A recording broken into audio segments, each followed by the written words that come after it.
Indonesia sebagai negara demokrasi akan melaksanakan ritual 5 tahunan yaitu pemilihan umum. Sejak pekan lalu, periode kampanye dimulai baik paslon capres-cawapres maupun calon anggota legislatif. Dalam kampanye, berbagai metode telah disepakati oleh para peserta pemilu. Lantas, seperti apakah geliat politik dalam pesta demokrasi kali ini? Berikut laporannya untuk Anda.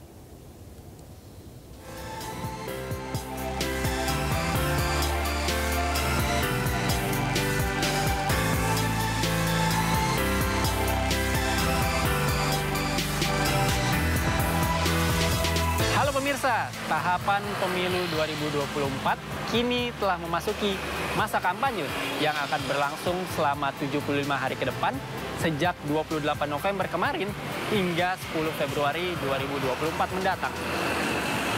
Pada masa kampanye kali ini, para peserta pemilu diberikan kesempatan untuk memaparkan visi, misi, dan juga program-program mereka yang akan mereka usung. Namun tak seperti pemilu-pemilu sebelumnya, pemilu tahun 2024 mendatang akan sedikit berbeda, di mana nantinya para pemilih akan memilih presiden dan wakil presiden dan juga memilih anggota legislatif, yakni DPR, DPRD, dan juga DPD. Lantas, seperti apa para peserta pemilu meyakinkan para pemilih?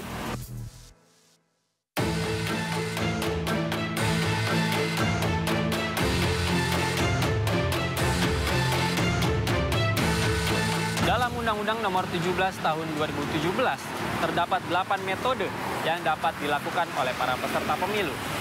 Metode pertama adalah pertemuan terbatas, kemudian metode kedua adalah pertemuan tatap muka, metode ketiga penyebaran bahan-bahan kampanye, metode keempat yakni kampanye pemilu kepada publik, metode kelima adalah media sosial, kemudian metode keenam adalah iklan di media massa seperti media cetak, elektronik, dan juga internet. Kemudian poin ketujuh adalah rapat umum. Dan yang terakhir adalah debat pasangan calon presiden dan wakil presiden untuk memaparkan kampanye mereka.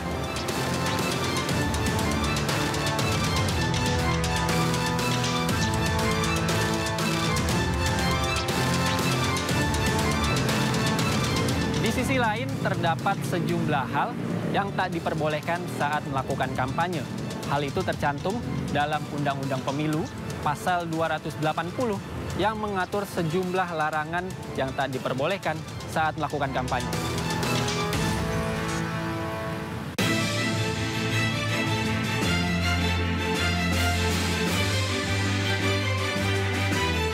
Hal-hal yang dilarang ataupun tidak diperbolehkan dalam masa kampanye antara lain mempersoalkan bentuk Negara Kesatuan Republik Indonesia ataupun Pancasila dan juga Undang-Undang Dasar 1945. Kemudian yang tak diperbolehkan kedua adalah menghina seseorang terkait suku, agama, ras, dan juga golongan. Kemudian yang ketiga adalah menghasut ataupun mengadu domba. Kemudian yang keempat adalah mengganggu ketertiban umum. Kemudian poin selanjutnya adalah menggunakan fasilitas pemerintah ataupun tempat ibadah dan juga fasilitas pendidikan lainnya. Dan yang terakhir adalah menjanjikan ataupun memberikan sejumlah uang ataupun materi kepada para peserta kampanye.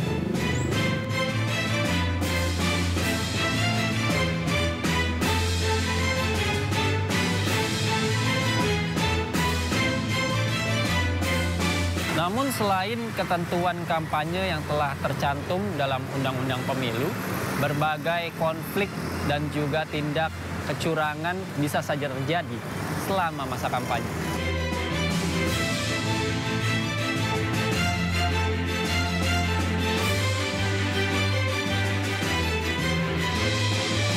Tahapan pemilu sudah masuk masa kampanye, Bapak. Kalau Bawaslu melihat ini seperti apa, Pak? Ya, karena sudah memasuki tahapan kampanye ya dari 28 November sampai 10 Februari, Bawaslu memastikan kepada jajarannya untuk siap untuk melakukan pengawasan di tahapan kampanye. Nah, karena memang tahapan kampanye sudah berjalan, nah kita harus menyiapkan jajaran kita baik di tingkat provinsi, kemudian tingkat kabupaten kota, tingkat kecamatan, kelurahan. sampai mungkin nanti proses di tingkat TPS ya, pengawas TPS. Kampanye belum sepekan berjalan Pak, namun untuk saat ini pelanggaran sudah banyak didengungkan Pak. Kalau Bawaslu melihat ini seperti apa sih Pak? Bawaslu berpegang pada apa yang disebut ya temuan dan laporan. Atau jika nanti ada informasi awal, karena memang tahapan kampanye sudah berjalan, ketika informasi awal itu datang ke Bawaslu ya sesuai dengan jenjangnya, maka Bawaslu melakukan penelusuran dan pendalaman. Bagaimana Bawaslu untuk bekerja mengawasi media sosial ini Pak? Ya, Bawaslu tetap melakukan pengawasan melekat ya pada di tahapan kampanye itu sendiri.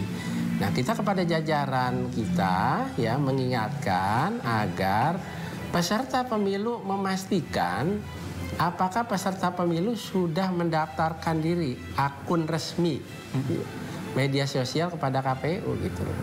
Karena kalau sudah mendaftarkan diri, yang tadi saya sampaikan, apakah dia mendaftarkan sebagai tim pelaksana peserta, dia mendaftarkan RKDK dan LADK-nya, termasuk dia harus mendaftarkan peserta pemilu, yaitu akun resmi.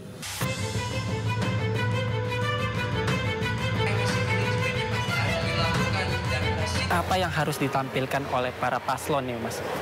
Menurut saya yang harus ditampilkan para paslon karena waktu kampanye ini terbatas hanya 75 hari, berbeda dengan 2019 yang 7 bulan dan berbeda dengan 2014 yang 15 sampai 16 bulan, maka butuh mengartikulasikan 3 hal. Pertama, itu adalah gagasannya dia sebagai capres sekaligus sebagai cawapres. Kenapa? Karena ini kan momentum yang terbatas untuk publik tahu mau kemana, arahnya seperti apa gagasan membawa Indonesia ke depan. Yang kedua, basisnya adalah program. Jadi bagaimana mengenalkan program terutama yang sifatnya prioritas ya. Prioritas yang akan dieksekusi sebagai bagian dari tanggung jawab politik mereka sebagai calon pemimpin bangsa.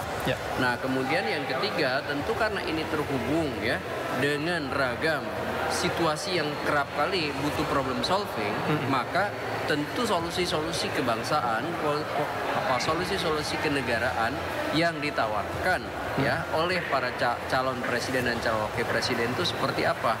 Kan publik ingin tahu. Saat ini apakah masih relevan untuk mengarahkan massa Mas untuk kampanye tahun ini Mas? Ada 9 metode kampanye, jadi mengarahkan massa itu masih diperbolehkan, ya kan? Cuman tentu harus lebih punya keadaban politik. Untuk saat ini, se-power apa internet, Mas? Media sosial ini kan tingkat penetrasi internet di Indonesia tinggi ya, 77%. Dan pemilih kita 56,45%-nya itu kan gen milenial dan gen Z. Jadi itu dia udah di atas proporsi lebih dari 50%. Maka wajar kalau kemudian digital native seperti milenial dan Gen Z itu bisa dipersuasi lewat kampanye di media sosial.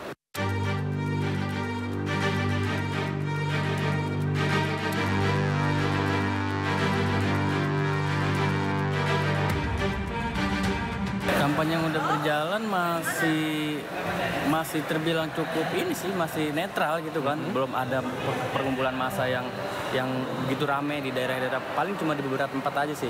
Kayak dari paslon-paslonnya kayak landai aja gitu, kayak biasa-biasa aja. Saat ini sih aku rasa masih kayak kurang rame gitu ya, soalnya dari aku pribadi juga aku belum melihat yang kayak dari masing-masing calonnya itu kayak kampanye yang udah mulai kencang gitu, jadi kayak masih kurang rame aja sih.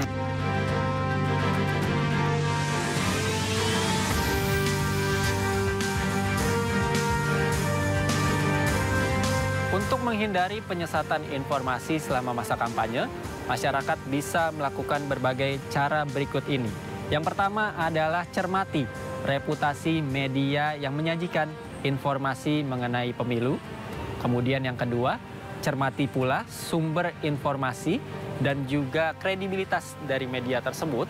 Kemudian yang ketiga adalah selalu sajikan ataupun mencari informasi yang berimbang. Kemudian yang keempat adalah selalu lakukan verifikasi informasi kepada pihak yang berkompeten. Dan yang terakhir adalah jangan menyebarkan hoax atau berita bohong.